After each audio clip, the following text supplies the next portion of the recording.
Wally West vs. the World, or at least the Bats, by Evermoon 2097. Chapter 3, Steph. Richard, it's almost time for us to go. Are you and West fornicating again? Damien yelled through the door. Dick heard Wally splutter from the bathroom and laughed. No, Damie, we're not. We'll be out in a sec, he replied. He narrowed his eyes at himself in the mirror, refolding his silver pocket square for the umpteenth time. His little brother had stopped by that morning, board game in hand.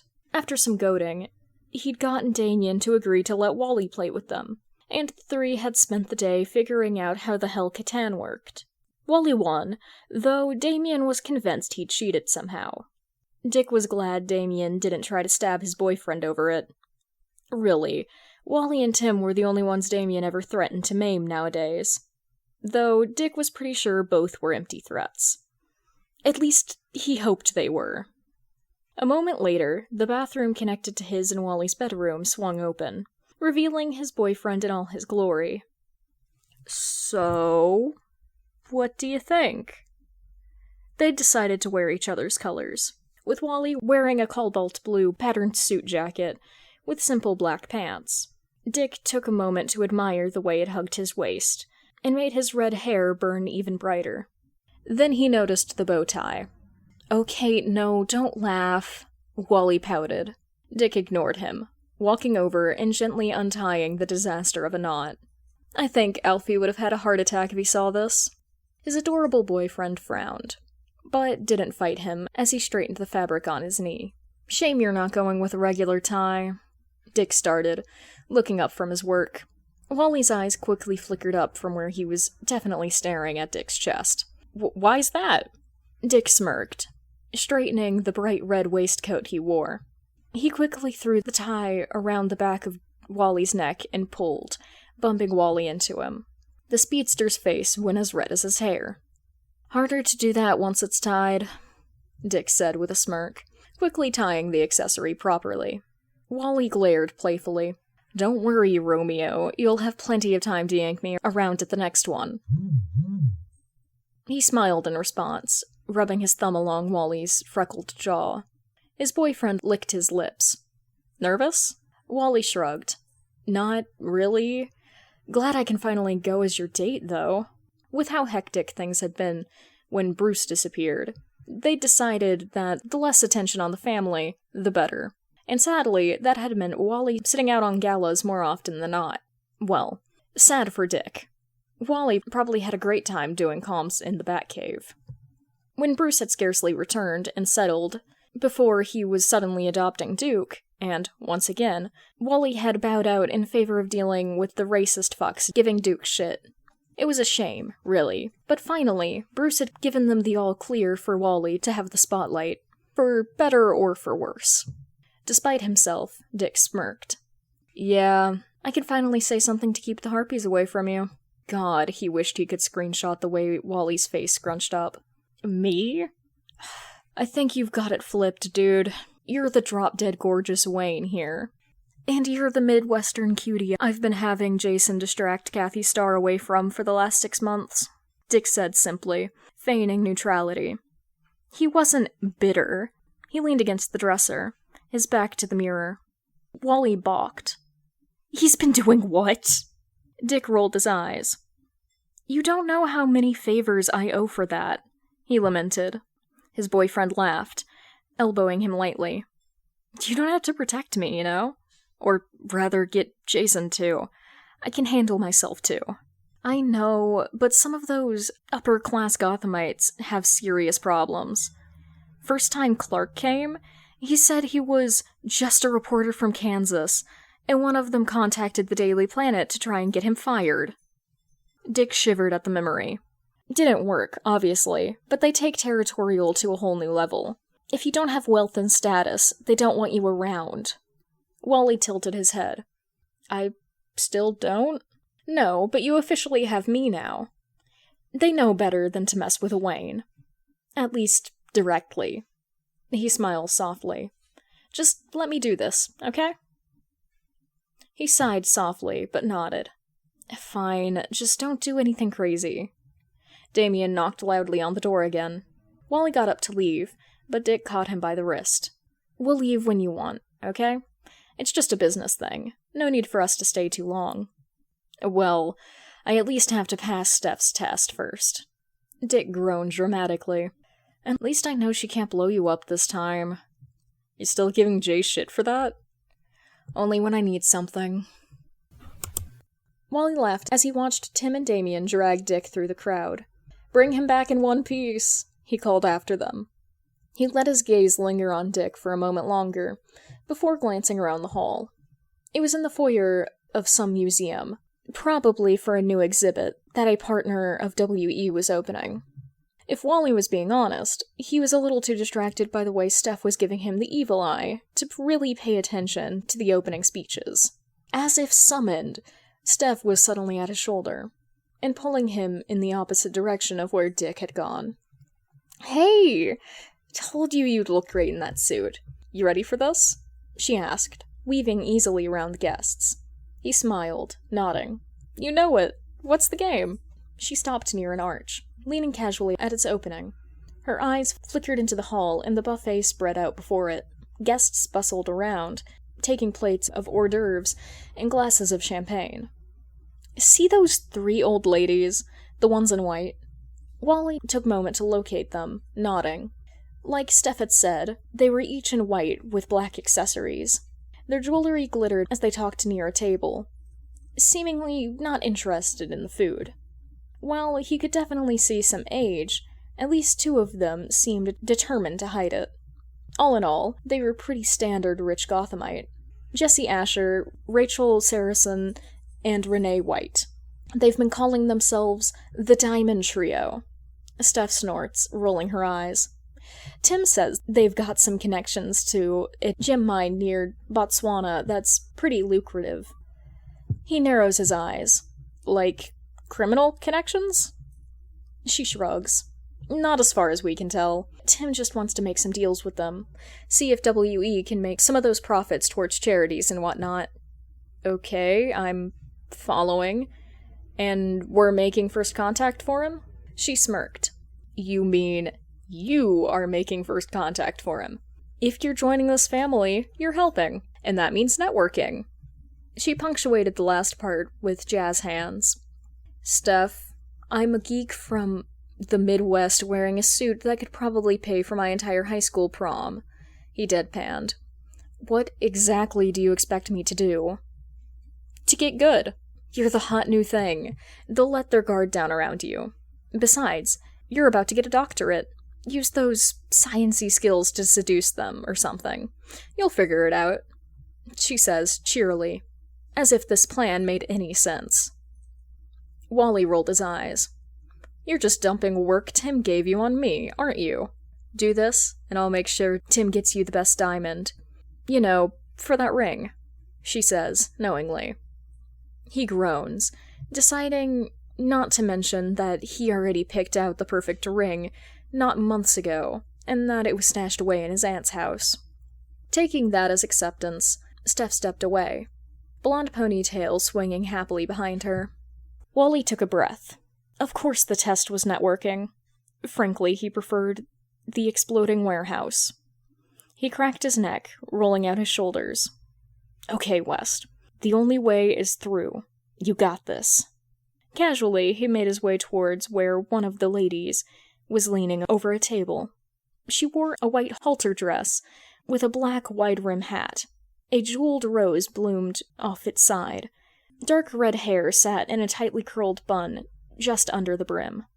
"May I help you with that, ma'am?" he asked, gently handing over a small clump of caviar she was struggling to reach. He put on his most respectful smile, trying to remember the etiquette lessons Alfred had briefed him on years ago. She accepted the plate. "Oh, thank you, young man." Her eyes narrowed as she raked her gaze over him. I don't believe we've ever been introduced. Is this your first time attending?" No, but I'm not able to come often. I'm Wally West," he introduced, reaching his hand out in what he hoped was a natural way. The lady took his hand gingerly. Suddenly, the second part of the trio appeared over her shoulder. This one's outfit was far less covering, wearing a dress with a high slit that hung over her shoulders. A black headpiece and feather bobbed over her high cheekbones. Pale gray strands hung over her face, which stretched in a way that looked uncomfortable. "Rachel! You should know who this is. This is Richard Wayne's new boyfriend." She said the last word delicately. "Of course. Damn it, Steph." Rachel's mouth tightened infinitesimally, and she retracted her hand. "Ah, you're right, Jessie. However did you meet that sweet boy? Church, perhaps?" Wally got the sense sweet boy was not her first choice of words. Her hand was fingering the cross necklace around her throat, pinching it as if she was prepared to wave it at Wally. He forced himself to laugh lightly, ignoring the motion. This was all for Steph, for Dick, for the family's approval. Goddamn. "Nothing like that, I'm afraid. We met through work." After a moment, he added, "I did grow up Christian, though." Grow up was stretching the truth. More like Rudy and Mary had followed it and taken him with them a few times, when he was really young, before Mom had lost her job. Rachel's face lit up. "Oh, what work? Richard was a cop, right?" She gleaned at Jessie for confirmation, who was nodding distractedly. "Sort of. I'm working on my doctorate, but I've helped him out with some DNA analysis and whatnot," Wally explained. It wasn't a lie, but certainly not how the two had met. Jessie stepped forward. "Ooh, doctorate, smart man," she drawled. "Rachel, don't you think you'd be perfect for that, whatever Sally was complaining about?" The other woman lit up. "Oh, you're so right, Jessie." "I'd be happy to help if there's something you'd like me to look at," Wally offered, internally cheering. This was perfect. "Actually, I think if we're gonna talk shop, do you mind if I invite... Rachel, we should get Renee in on this too. This affects all three of us, you know." And they weren't listening to a word he was saying. "Okay, maybe with the three of them together he could..." "Great idea, Jess! Renee! Oh, Renee! Oh, Rennie!" Rachel called, the hand wrapping around Wally's wrist and dragging him with her. It wasn't long before they approached the third woman. Her black hair was adorned with crystals, cut in a bob which swayed as she turned around. A white cocktail dress wrapped around her body, with a black shawl glittering over her shoulders, ending in thin white gloves. Her nose wrinkled as they approached. "Renee, did you meet Mr. West? He's a doctor." "A PhD student in physical chemistry," he corrected, reaching his hand out to Renee. "You can call me Wally." She didn't take his hand. "How quaint. I hear you haven't been coming to these for long. What do you think of Gotham?" Behind him, he heard Jessie and Rachel whispering furiously to each other, but elected to ignore them. He needed to win over Renee if this night was going to go anywhere. "I think it's a great city. I'm from Central, but it's different to here." Wally laughed, trying to turn up the good old West charm. "I'm still trying to find my way around. If you have any tips or great spots to see." He smiled coyly, a look that always makes Dick's face soften fondly. Renee did not seem impressed.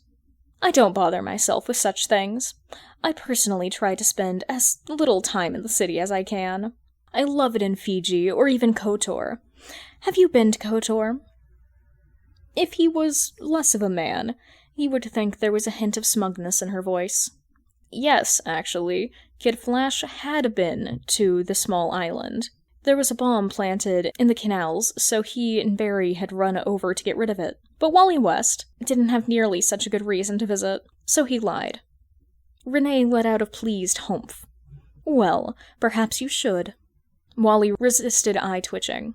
Never mind. This lady was for sure smug. Before he could say anything that would maybe get him kicked out of the party, Rachel and Jessie reappeared. "Aw, well, he might just get that chance." Rachel cheered, smiling in a way that made his skin crawl. Wally, Jesse and I were talking, and we think you would be perfect for a little issue we've been having in Botswana. My daughter Sally down there has been complaining about some cave-ins recently, and really could use your hand. Huh? Wally exclaimed before he could stop himself. Really? I mean, you barely know my work, and cave-ins sound like a structural and sedimentary problem. I think an architect might be a safer bet, he protested, already lost in thought. Or maybe a botanist? I know it sounds weird, but you'd be surprised what you find if you think about a problem from a different view. Plants really know what they're doing to keep soil together, and taking inspiration from nature has turned a profit in a lot of ways. Like taking notes on beaver dam formations to not destroy river flows, but still... Wallace! Renee snapped suddenly, breaking his train of thought. Right, he was meant to be networking. I believe Rachel was in the middle of a proposition. Don't forget your etiquette now. Her eyes flashed with disdain, and Wally felt the urge to flip her off. This lady... Thanks, Rennie. Like I said, you would be perfect in Botswana. I would join you, of course. Rachel leaned in close, and Wally was suddenly aware of how close the three were to him. Oh, right. He gulped, trying to take a step back, but bumping his foot into Jesse's. Thanks for the offer, but I'm pretty happy where I am. I'm almost done with my doctorate, and Dick and I were thinking of getting a bigger place in Bloodhaven, so... Oh, don't worry about him, hun, Jessie chimed in, her eyes sickly sweet. You know, I wasn't going to say anything, she said in a hushed tone. But I think you might want to start making other plans. My daughter Rosie has been talking about him a lot recently. They've been close friends since they were kids, you see, and he's been smitten for so long. I think he may be moving on. She nods sagely, as if she wasn't lying to his face. And poorly at that. Wally might not be a bat, but he wasn't completely shit at seeing someone's BS. Before he could call them out on it, however, Renee spoke up. She's right, you know. I wouldn't take it personally, though. Elites can be, oh so picky about who their partners are. It's not your fault Richard's just always had such high standards. Her eyes were definitely full of triumph. Her lips puckered in pride. She wasn't even trying to lie well. The sheer audacity of this. Wally tried to steel his nerve, to remember this was all part of Steph's test, that this was for the good of Wayne Enterprises and its charities. Then Rachel laid a hand on the small of his back, and he flinched away. Ladies, don't be so blunt, she chided, though it sounded fake. They are right, though. It's okay. I know everything feels just so shocking right now, but trust me, getting some time out of the city will do you some good. I can get things arranged in Botswana very quickly. We'll get you back on the right track. Trust me, my boy. She crowed sweetly, laying her hand on his shoulder. Wally suddenly felt the urge to vomit. Nope, not worth this. Tim will understand.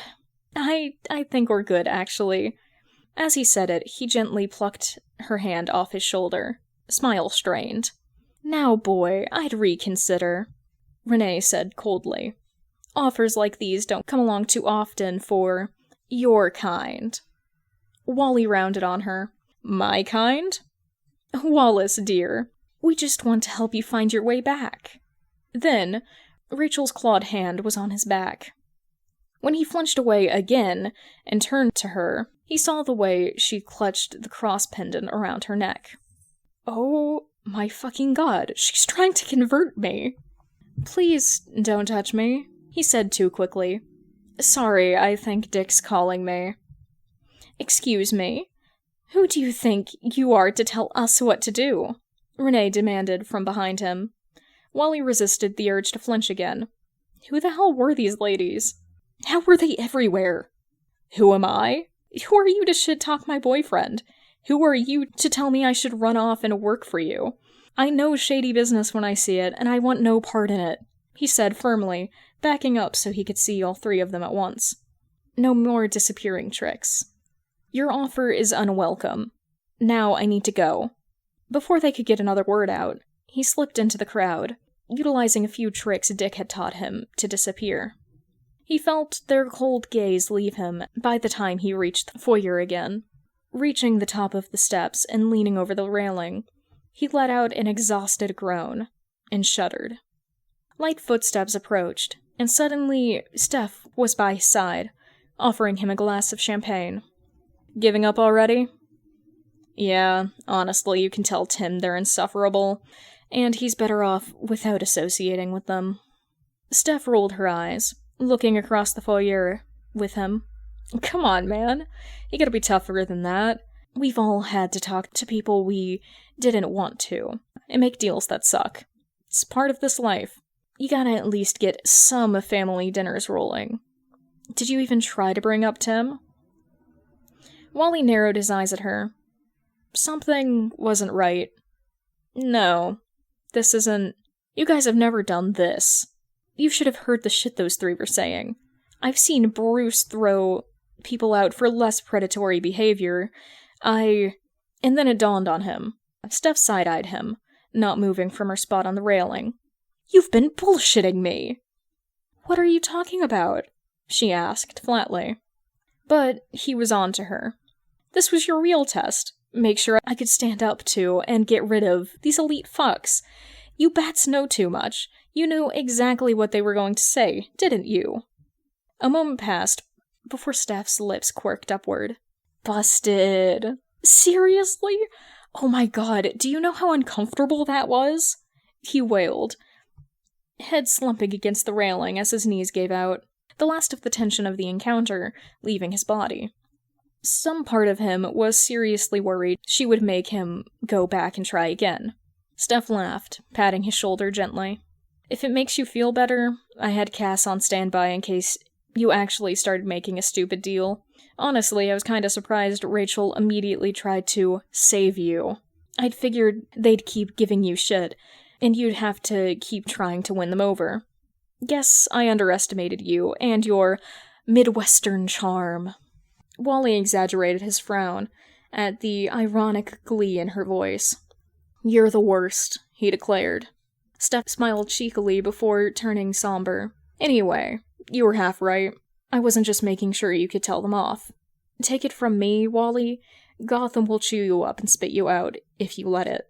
Especially around these people. Her pale blue eyes turned steely. When you join this life, this spotlight of these rich and privileged jackasses, they will do everything they can to fit you into their narrative, and use you against whoever they can. Wally bumped her shoulder lightly, leaning close. Is that what they did to you? He asked gently. They tried. Why do you think I never let Bruce adopt me? It's more than just standing up to these guys. It's knowing who you could be used to hurt the most and making that impossible. Because if you give an inch, they'll take a mile. And people get hurt. He hummed thoughtfully, looking over the crowd of wealthy Gothamites in a new light. Pretty deep advice. Does this mean I've passed? Steph smiled. If you can tell me who they want to use you against. Dick, he answered surely. Dick, she agreed. They'll probably do whatever they can to split you two up. So, be on your toes. Always and forever. The rest of us can handle everything else. But if you're going to be with us, he is your priority.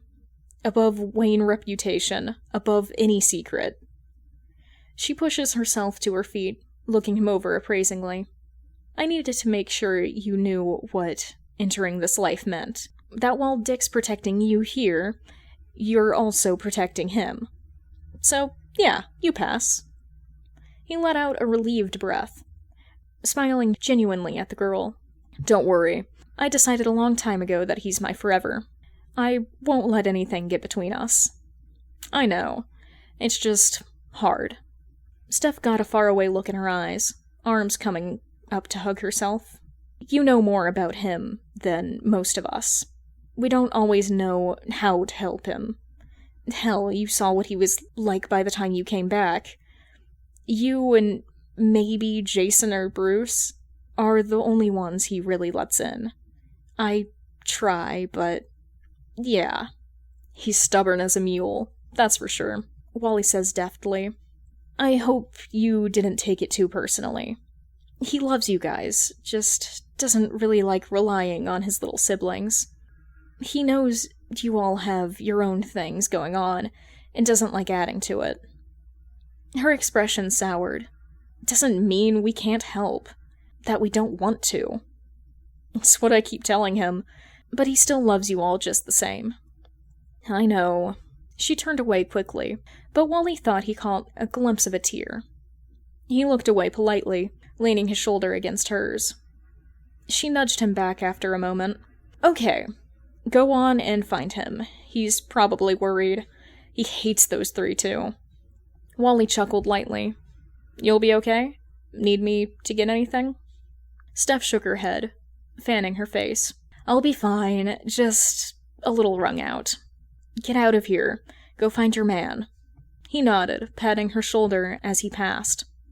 As he reached the bottom of the stairs, he glanced around, looking for one specific person.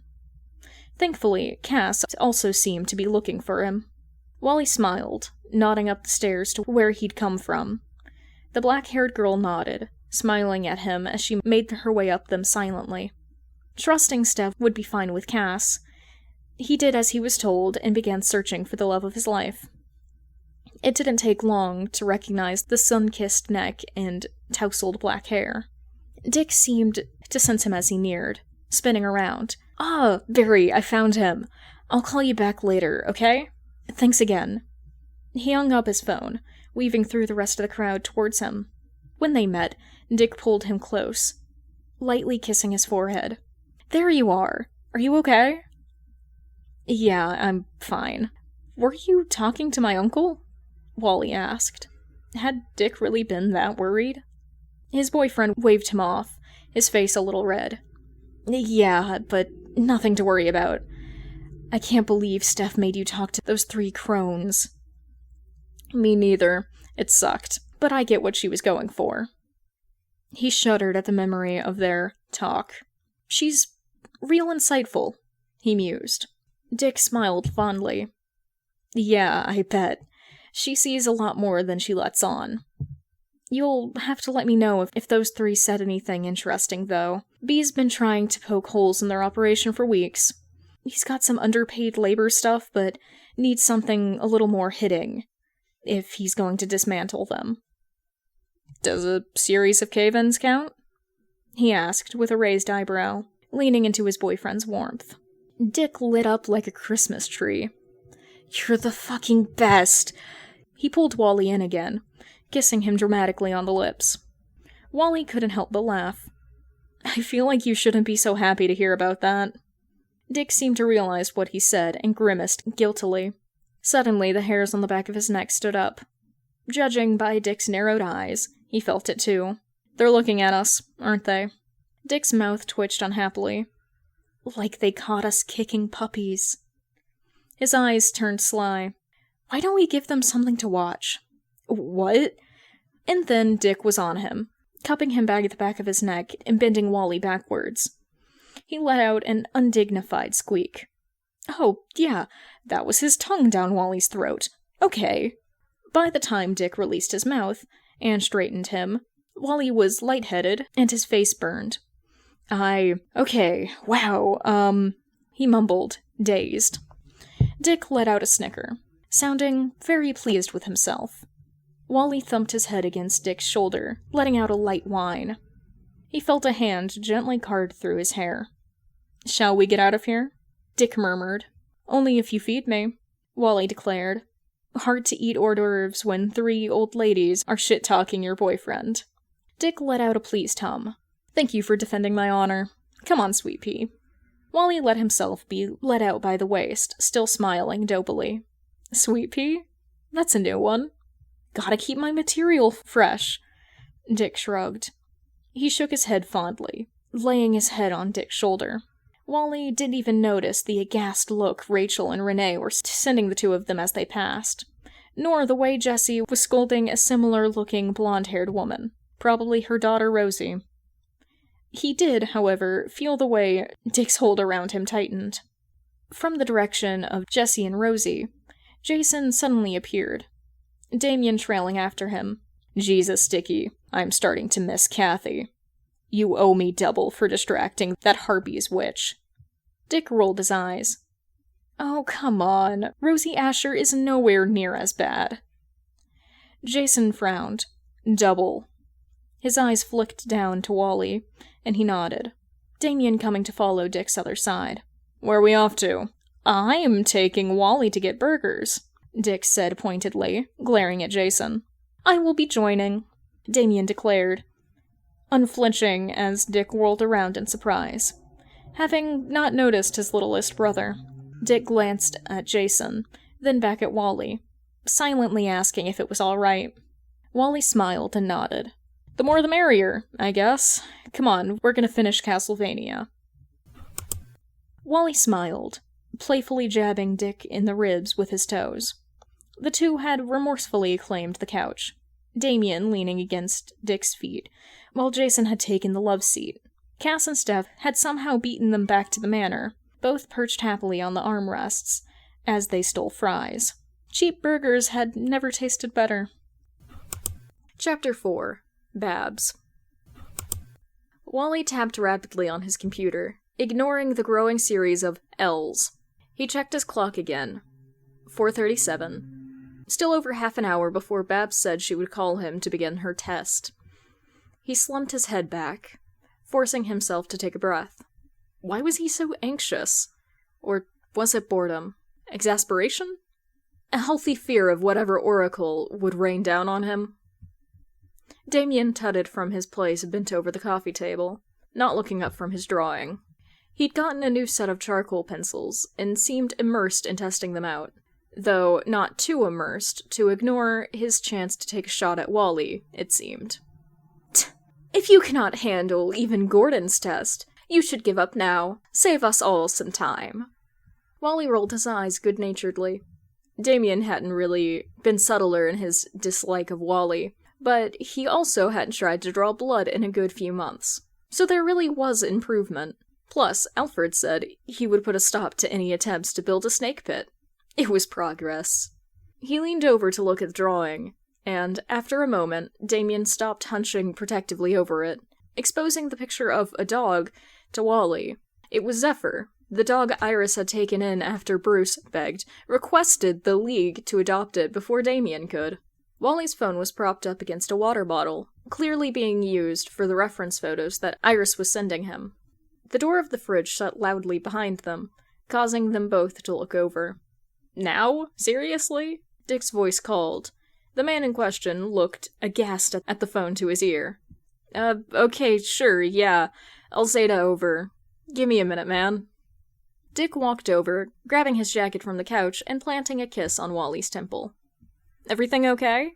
He asked, shutting his computer and rising to his feet. Yeah, just last-minute meet-up, Dick said vaguely, smiling secretively at Wally. I should be back before Babs is done with you. He turned to Damien. Do you want to Zeta home too, or wait here for Elfie? I think he'll be here in like an hour. Damien examined his drawing for a moment. I will come. No point in staying here alone. He pointedly ignored Dick's gesture at Wally as he packed his art supplies. His boyfriend turned to him, giving Wally an apologetic look, which he waved off. Let's go, Richard, the young Robin said, making his way towards the door. Dick cleared his throat politely. Aren't you forgetting something, Davy?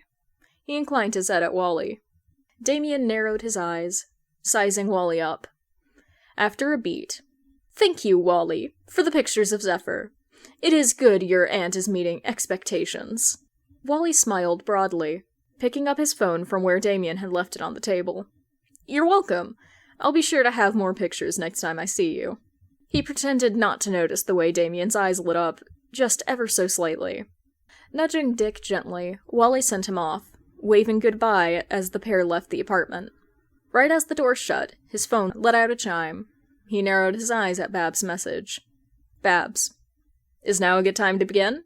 Why do I feel like you already know the answer to that? Babs. Because I do. Suit up and we'll start the test. 2 minutes later, Wally was standing on the roof a block away from his home, speeding through a few stretches as he waited for Babs' call. He waved at a nearby street camera, smiling cheekily. His comm clicked to life, Oracle's voice coming through a moment later. Testing? Testing? How are you doing tonight, Wally? Well, just playing guinea pig for my boyfriend's ex. How about you? He smirked. He could hear Babs' eye roll from across the comms. Just debating how mean I should be to my ex's boyfriend. Do you have any thoughts? Wally laughed nervously. Lenient? I hear he's been very good for the last few years. True. Now, you ready to begin? He jumped to his feet, shaking out his arms and legs. Yeah. What's the game, oh? Babs hummed, probably pulling something up on her dozens of screens. I want to see how you handle a case I design. Gotta make sure you're ready to handle some detective work, right? Wally hummed affirmatively. Here's the scenario. A contact was meant to pass over a data chip containing trafficking schedules for our agent last night at the gala. For some reason, she didn't. This morning, she was found dead. The evidence suggests her attackers didn't get the data chip either. Your job is to find the info. And this is all fake, right? He asked carefully. He heard what sounded like a facepalm on the other end of the line. Yes, Flash, this is fake. I wouldn't use an actual case for a test. I'm not Hood. Wally snorted. So this is like an escape room, then? You know, I wasn't expecting you to throw an actual game at me. He bounced from foot to foot, suddenly excited to see what the woman had cooked up. Ha! Babs fake laughed. Just for that, I'm halving your time. He paled. What? She barreled onward. You have 90 minutes to connect the data chip to your gauntlet. I'm uploading and starting files now. Any questions? Is it too late to say sorry? Yes, begin. Babs said gleefully, his comm clicking off. Wally let out a light-hearted groan, feeling his ARM computer vibrate as the files uploaded. Ever since he met Babs, all those years ago, he knew she was either the best support or your worst enemy. Even before she became the omniscient Oracle.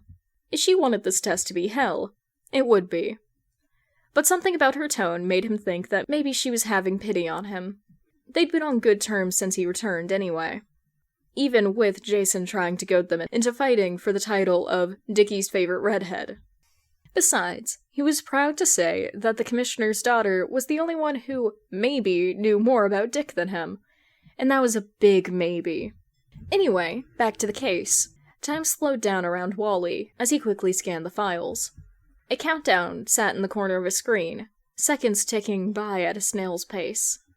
The folder was pretty bare bones, containing just some criminal scene photos, a 40-second video, and a few documents about the victim. Wally clicked the first photo and balked out a laugh at the image. It was Cass, limbs splayed out dramatically around her, her tongue hanging out, almost to her chin, her mouth clearly struggling not to smile.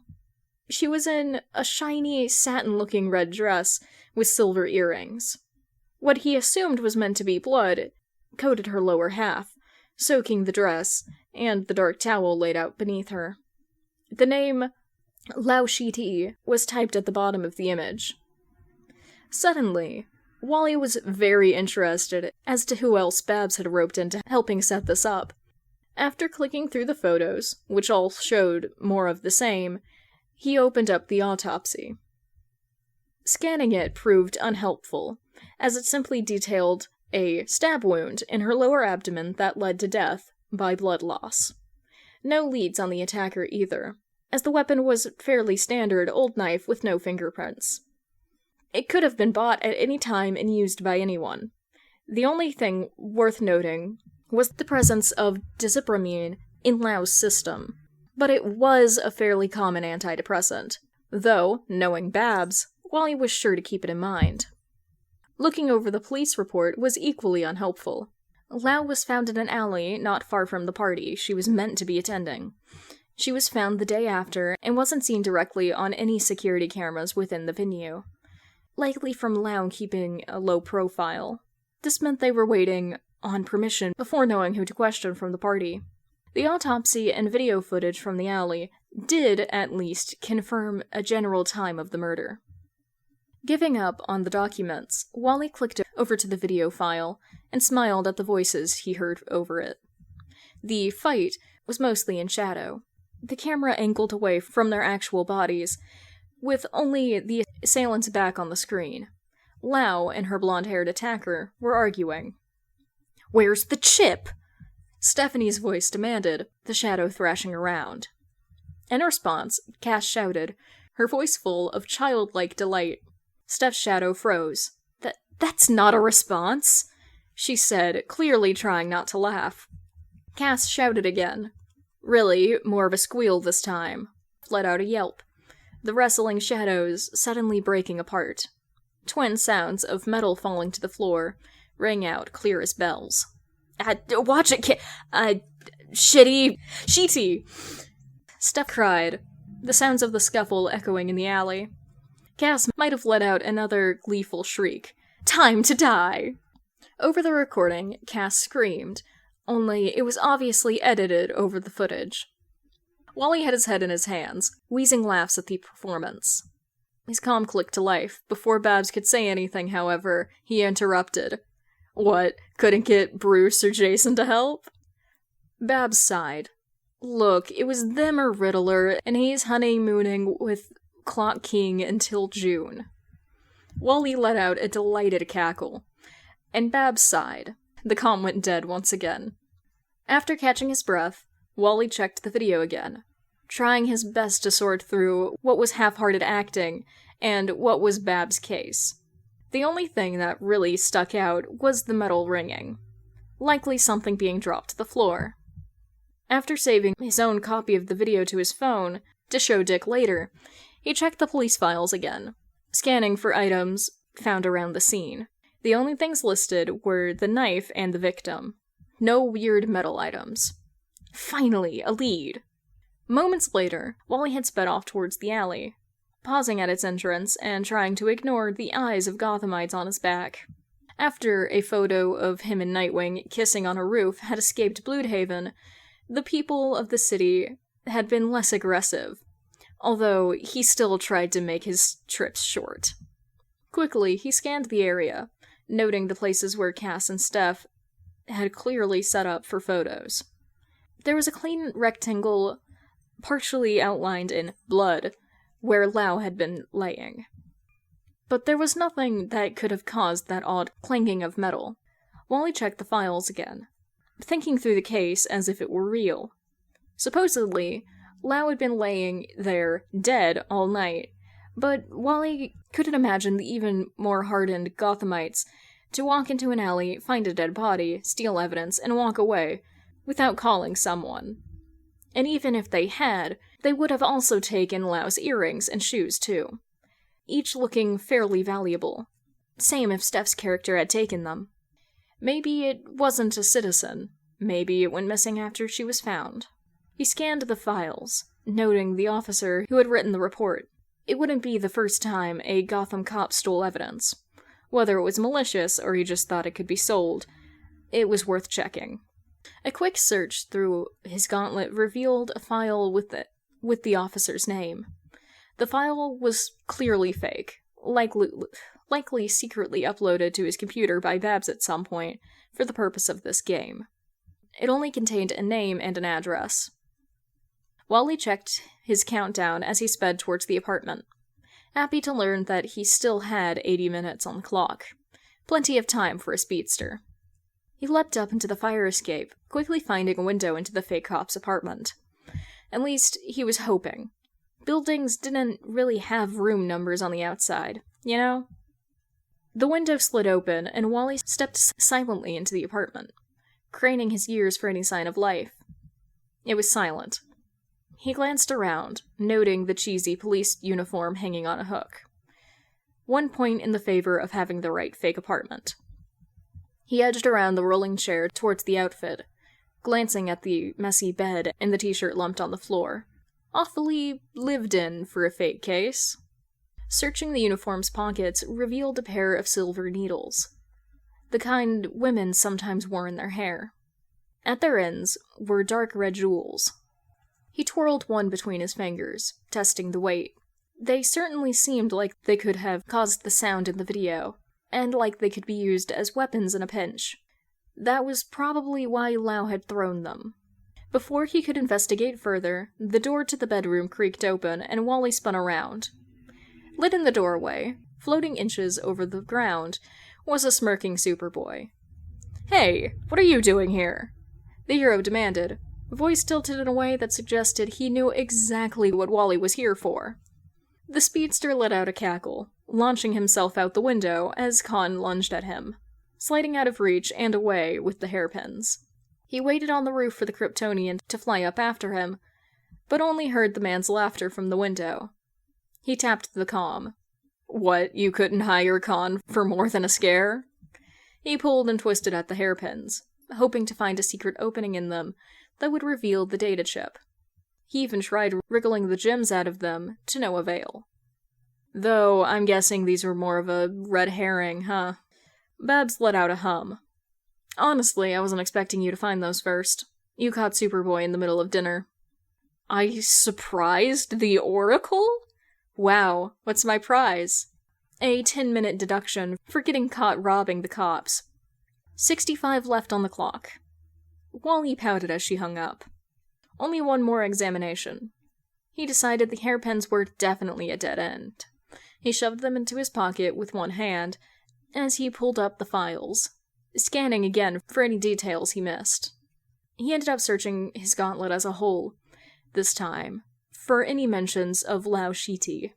This one bore fruit, revealing a safe house location. This time, he searched the address too, revealing it was one Jason regularly used. As he sped towards the address, he kept his eyes peeled for any red helmet-wearing vigilantes.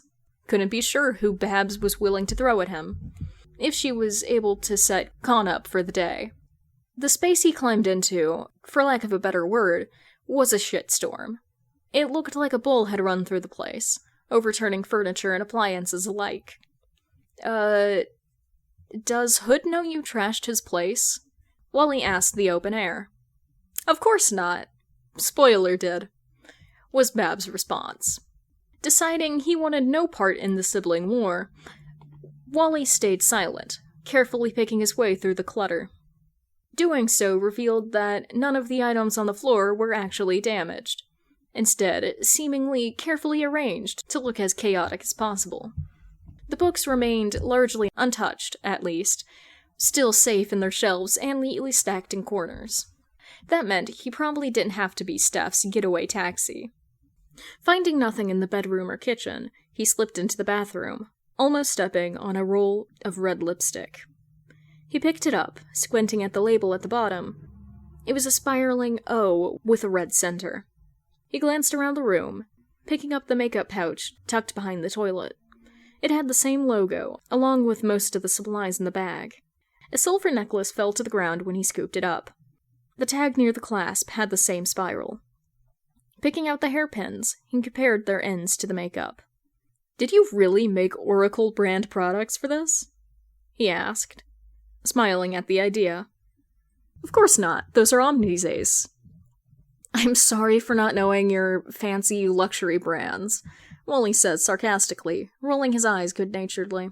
"Flash, you lived in the manor for a year. Even Bruce has some of their jackets. Geez, one of us is gonna have to take you shopping." "I go shopping sometimes," he defended, casting one last look around the room as he wandered back to the hall. "Rob and I make a thing of it." Once again, one of us needs to take you shopping. Before Wally could jump to his boyfriend's defense, he entered one of the guest rooms and smiled broadly. He zipped over to the laptop ducked under the bed, prying it open. It didn't turn on. He frowned. "Hey, do I have to get this fixed, or will you get the stuff off it for me?" It took Babs a moment to respond. "And why would I do that? This is a test, Flash." "Sure, but in an actual case, you'd be in my ear anyway." Plus, he left his mini wiring kit at home. She audibly groaned. 15-minute deduction. He glanced at the blinking 54 on his gauntlet. Deal. He plugged her in, standing up and stretching. While she got to work, he searched the rest of the guest room, picking things up where he could and putting them back where they belonged. Might as well save Jay the trouble later. Good thing, too, because under a baseball cap he found a small, orange bottle. Its label said it was sleep medication prescribed to one Lao Shiti. He frowned, quickly double-checking the autopsy report. Right, the victim had dizipramine in her system. But that couldn't be right. Mixing medications was never a great idea, and dizipramine wasn't especially known for its stability. He hadn't found any other bottles for the drugs in the apartment. The chime of his gauntlet snapped him out of his train of thought. The desktop appeared, a blinking 38 now in the corner. Several apps were open. Wally stared at the messages, checking anything from the night of the crime. One was what he recognized as Steph's number, a photo of Cass posing in a mirror. The girl was smiling, face done in makeup, with silver jewelry gleaming, the needles in her hair, the belt around her waist, the dangly earrings. They were all silver with the red O logo. Before he clicked off the photo, he noted the silver chain looped over her far shoulder, probably connected to a purse, that he bet had the same spiraling logo. The other texts were far less interesting, and he sped through them. He clicked onto the next tab, using his super speed to check each one methodically, and finding nothing by the time he dug through Skype. Who even used that at this point? Wally was frustrated. He checked Firefox, which opened up to YouTube. A quick search showed there was nothing interesting in her history. He opened up a new tab, checking her email half-heartedly. Dozens of unread emails appeared, some sent as recently as just a few minutes ago.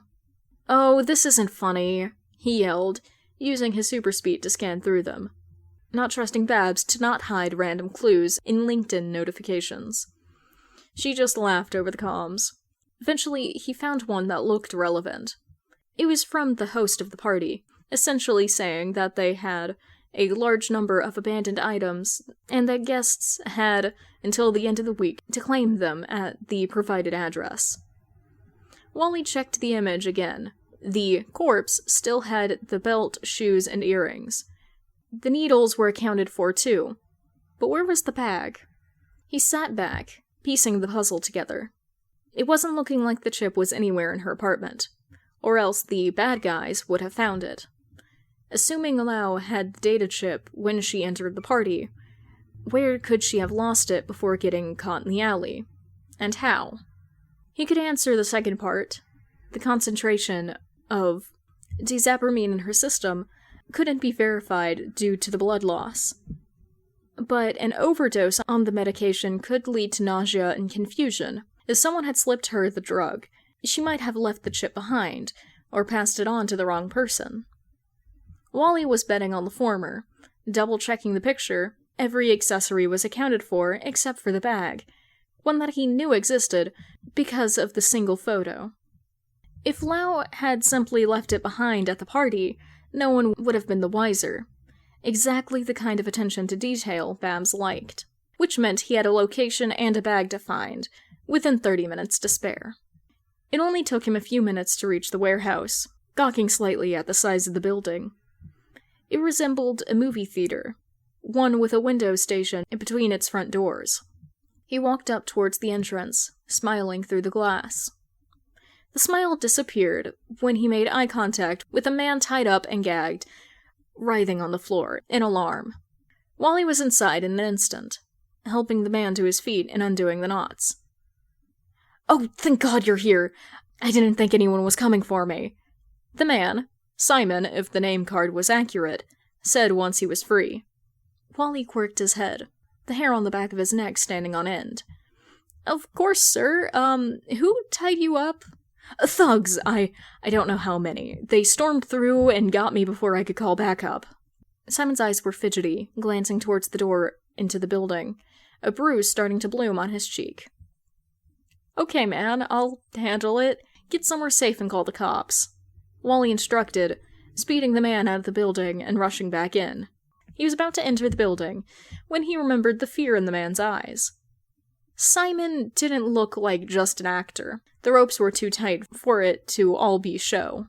He stopped at the doors, hand going to his comm. "Hey-o, this break-in isn't scripted, is it?"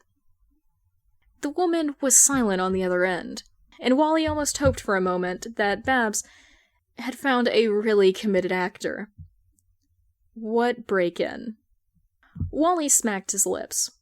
The one I'm apparently now reporting. The address in the email to Lost and Found?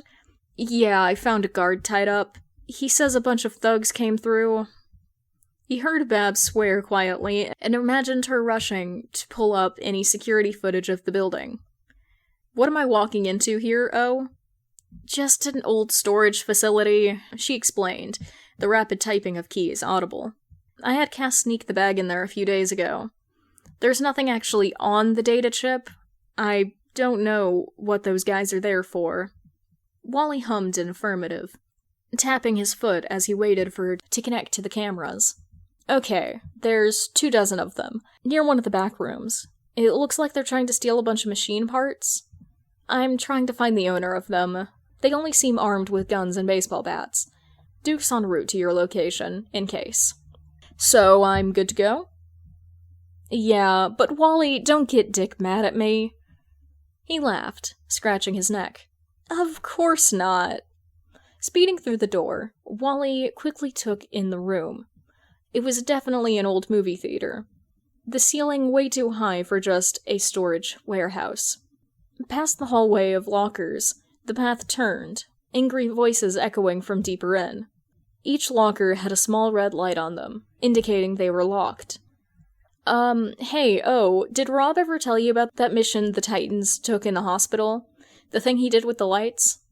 Babs smiled through the comm. I think I know what you're getting at. Accessing the lights and locking systems now. Where are you gonna hide? Can you open all the big ones? Wally tapped his suit, watching as his black stealth suit crept up his arms. I promise I won't let anyone steal anything. His answer was the creaking of metal as the larger lockers slowly opened, all the lights in the building suddenly turning off. Confusion rang out from the thugs, and several footsteps came running back towards the entrance. He ducked into the shadows. Behind him, a small locker lit green. One thug started walking forward, drawn towards the light in suspicion. As he got close, Wally let out a fury of hits, knocking the man out. He dragged his body into a different large locker, zip-tying him as more footsteps came to investigate the commotion. More lockers turned green. He watched from the darkness as the 3 goons spun around at each click. With them distracted, it was easy to take them down, throwing them into the lockers as well. Wally kept moving deeper into the facility, hiding in shadows and dragging the goons down whenever they got close. Babs kept messing with the locks, attracting and scaring criminals equally. Fuck, this place is haunted! One man cried, throwing down his gun. As he turned, Wally kicked into his friend behind him, sending both sprawling onto the floor. The 3rd and 4th goon fell too, but not before one could yell, Flash! At his warning, the remaining 6 men ran out of their locker, a glowing gun held in one of their hands. Go right, Babs warned. Wally obeyed, diving to his right as the locker door slammed shut behind him.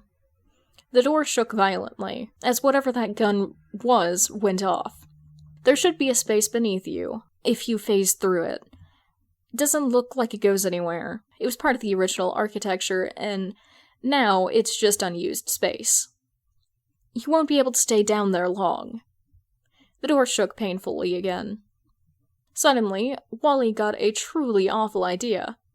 Dick would probably have his head for trying to do it using his phasing for it instead of a safer approach. But it wasn't like he had grounds to speak. You remember that mission where Wing and RR ended up on that floating castle? After a beat, Whack-a-Wally? Babs sounded tired. You think it'll work? She sighed. I hope you know this is going in the blackmail folder. I can live with that. The sun had fully set by the time he got home. After finishing the fight, throwing up because whack-a-mole was a truly awful idea, and giving his statement to the police, he was hardly surprised. Wally unlocked the door, grimacing at the bright light in the hallway. His head was killing him. Upon opening the door, he almost immediately made eye contact with his boyfriend, sitting on the counter. "Hey, Rob, I got us dinner." Truthfully, he had already eaten half of his share, but it was either eating early or starving halfway home. His stomach still growled angrily. Blue eyes blinked slowly at him, taking a moment before they lit up in recognition. Dick slipped off the stool, stumbling towards Wally, who caught him in his arms. "You're back!" His voice was slurred. Alarm raced down Wally's back. "Dick? You with me, man?" He set the food down next to him, hands gently peeling open Dick's eyes.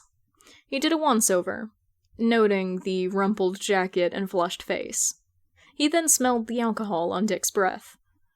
"Were you drinking?" Dick let out an amused hiccup, draping his back against Wally's chest. Jay's idea. He brought his hand up to trace the freckles on Wally's jaw. The redhead felt himself relax, carefully wrapping a steady arm around his absolutely wasted lover. "Jason? Was that who you were meeting earlier?" "Not Little Wing, Jay," Dick insisted, leaning more of his weight against Wally. He didn't resist as Wally guided the two of them onto the couch, food forgotten. He ran through the list of Jays they knew, eventually landing on one. "Garrick?" he suggested half-heartedly. It was more likely Dick made a new friend or coworker, but he had to be sure. Surprisingly, Dick hummed an affirmation. Wally gaped, settling the two of them on the couch. Why were you day-drinking with Jay Garrick? He wasn't aware the two of them had ever met. Frankly, he barely knew the man. He knew Uncle Wally tried to get lunch with the man often, but not much beyond that. Dick smiled secretively. "He just wanted to get to know me more," he slurred. "Asked me stuff." "Stuff?" "Stuff," Dick confirmed. The drunk smile seemed to slip off his face a little. Wally tucked his bangs to the side, still cradling the man. "He asked me what I wanted to do with you." He felt his face redden. "Oh? What did you tell him?" Dick was silent for a moment. "Dickie, are you okay?" "I didn't know what to say. I just want you," Dick admitted, pressing his face into Wally's shoulder. He breathed deeply after a beat. It feels weird. The warmth in his chest stuttered a little at the confession. He shook his head, trying to remind himself that a drunk Dick was one too deep in his head. "Why's that weird?" "Forgot. Feels weird," he repeated, groggily. Dick didn't always make sense when he was drunk. Or, rather, he did if you knew how his brain worked sober. A sober Dick was one who knew that he had to explain how he came to his conclusions. Wally, certified favorite redhead, as of that evening, was proud to say he knew better than to pretend to keep up with Dick. It was much easier to just let the man explain himself. "You forgot?" he prompted, steadily growing more concerned. Dick shifted, laying his head more comfortably on Wally's shoulder. "Wanting. What's it like?" "It's nice," he mumbled. His eyes were unfocused, staring into the distance. "Well, it's a good thing I want you to." Wally laid his head on Dick's, trying to distract him from the odd stupor. His hand started playing with the locks by Dick's shoulder. His hair was getting long, not that Wally was complaining. Dick frowned. "You always knew. You always wanted stuff. Food. To get faster. To get a girlfriend. Your degree." "You wanted stuff too," Wally argued. "You wanted to be a leader, to save lives, to go to the Olympics." Dick's mouth quirked up at the last one. "Yeah, that was before. Forgot all that. After Jason, I just wanted him back. Wanted more time. With him." Wally's hand stilled, waiting to see if he'd continue. "Then I wanted you back. Then Steph. Then Blockbuster. I wanted it to stop. Dick seemed to shrink into Wally's shoulder, curling up against him. Dick. He hugged him closer, letting Dick fully turn into his chest. He started rubbing his boyfriend's back. Of all the times they'd discussed his disappearance, this was a new angle. It's okay. Now I want you. Dick sniffled, lifting his head a little, eyes meeting Wally's. Blue reflected in the dim light of the kitchen. His fist twisted in Wally's collar. I want you, he repeated intensely. I want to wake up with you. I want to hold you. I want a future. Dick was sitting up now, hands cupping Wally's face. Their foreheads touch. I want to imagine everything that could be, and want a chance to make them real. I want you, Wally. At his name, Dick seemed to melt, tension leaving his body as he slumped limp. Wally caught the back of his head, holding them together. He didn't break eye contact. You've got me, he answered earnestly, a goofy smile spreading across his face. I want you too, Dick. House, kids, retirement, whatever comes. I'll be there, okay? You have me. If you're going, I'm going. Remember? Dick closed his eyes after a moment, his acrobatic body somehow going even more boneless. Don't make me want you back, okay? Not again, Dick whispered. His chest ached. I won't leave you, Dick. I promise. You won't need to want more time. You have it. All the time. I have. Every speedster second. It's yours. He swore, clinging to Dick. With everyone else, maybe he could feel like he was signing his soul away. But Dick already had his heart, and every waking thought. What was one more thing? He almost missed Dick's last confession. One mumbled into his jacket. God, I want to marry you. Wally carefully watched the rise and fall of his boyfriend's back, waiting for the peaceful pattern of sleep. Me too. Soon, baby. Soon. Notes. Yeah, so I kinda got hit with the, wait, what constitutes a motivation? Question. And with Dick, oh geez, I lost the plot a bit. Outside of his heroics, I really can't think of a strong motivation aside from his family. His wants are whatever makes his family safe and happy. And, oh yeah, that's not entirely healthy, oh boy oh. Oh whoa, is that a hint of an overarching theme I'm seeing? My throat is fucking dead. I could feel, like, certain words crack as I read them. It's just gonna be ambiance for the background of this. I'm doing laundry. What are you? Web search. Are you suggesting that he has a slutty little waist? They would be talking about his slutty little waist. I'm pretty sure this man could have worn one of my corsets comfortably. But I like to think that the reason he quit was because of me.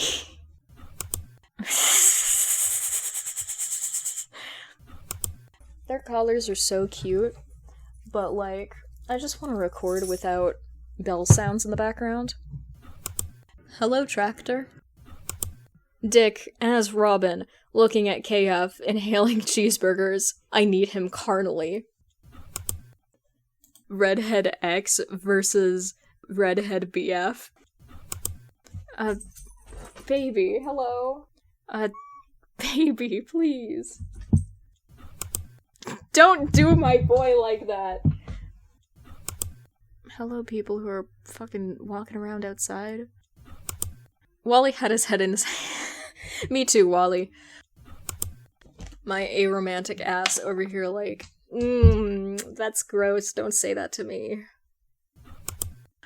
The image of Stephanie, like, play fighting with Cass and then yelling, shitty, is so funny to me.